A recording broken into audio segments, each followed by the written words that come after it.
Hallo lieben Leute, willkommen auf meinem YouTube-Kanal. درس النهاردة عن أدوات الربط في اللغة الألمانية.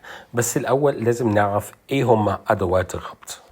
هناخد النهاردة 5 أدوات ربط هما aber, denn, und, oder, sondern. هما أكتر من كده بس النهاردة هنكتفي بال5 دول. ونبدأ aber يعني لكن. الأول نعرف بنستخدم أدوات الربط في إيه. يكون عندك جملتين، جملة لها معنى وجملة تانية هتكمل معنى الجملة الأولانية، فلازم يكون في أداة تربط بين الجملتين عشان يديك المعنى الكامل للجملة أو للموقف اللي فيه الجملتين دول، وده هيوضح أكتر لما ندخل على الأمثلة. ونبدأ بأبر بمعنى لكن. الجملتين بتوعنا على aber. Ich habe heute keine Zeit. والجملة التانية wir können morgen ins Kino gehen.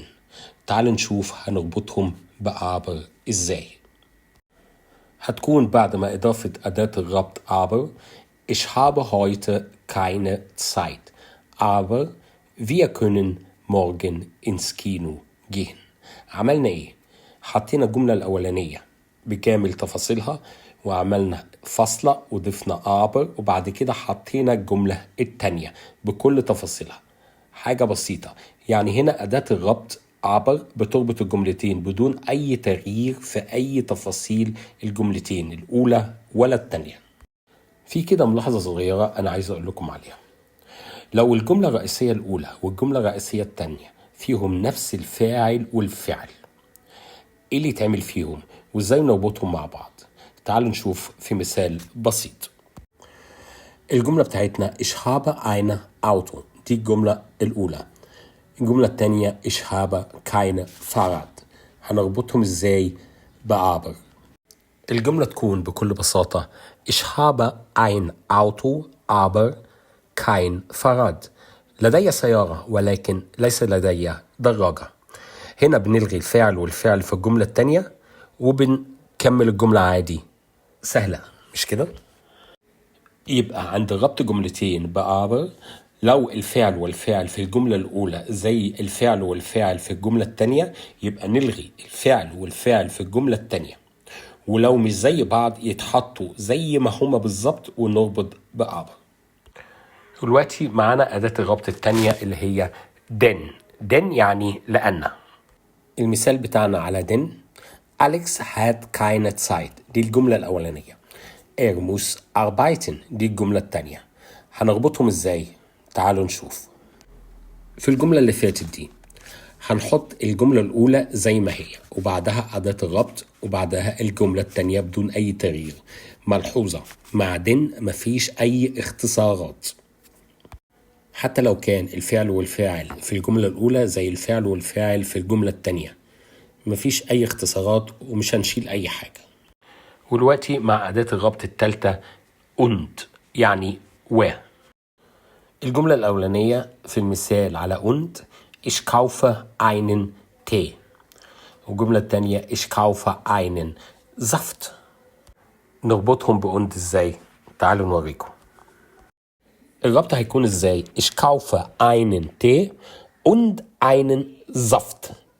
عملنا ايه بقى؟ شلنا الفعل والفعل في الجملة التانية وحطينا und وما حطيناش الفصل قبلها.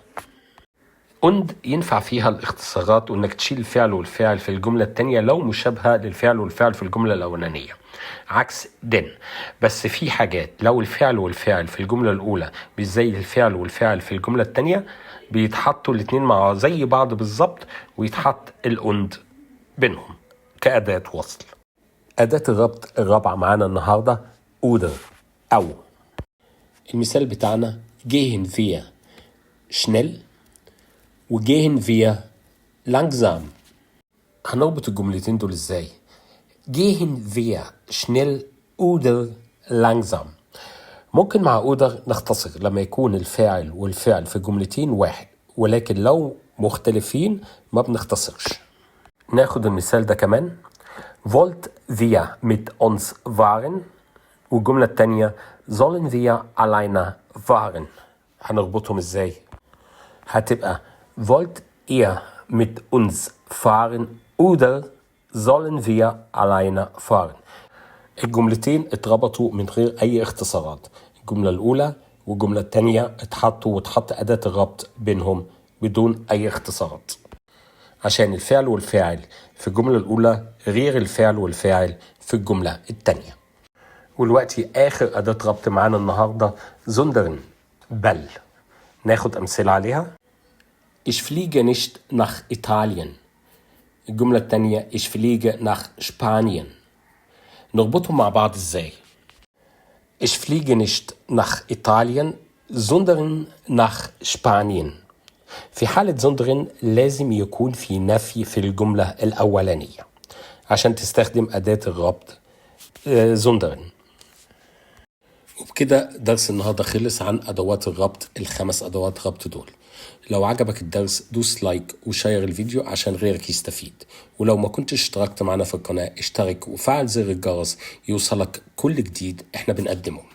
واتمنى منكم انكم تكتبوا لي كومنت توضحوا لي فيه رأيكم على اللي انا بقدمه، لان درس ادوات الربط انا شرحته باسلوب سهل وسلس، واتمنى يكون الفهم وصل لكم والمعلومة وصلت لكم بطريقة سهلة ومبسطة. تشوس.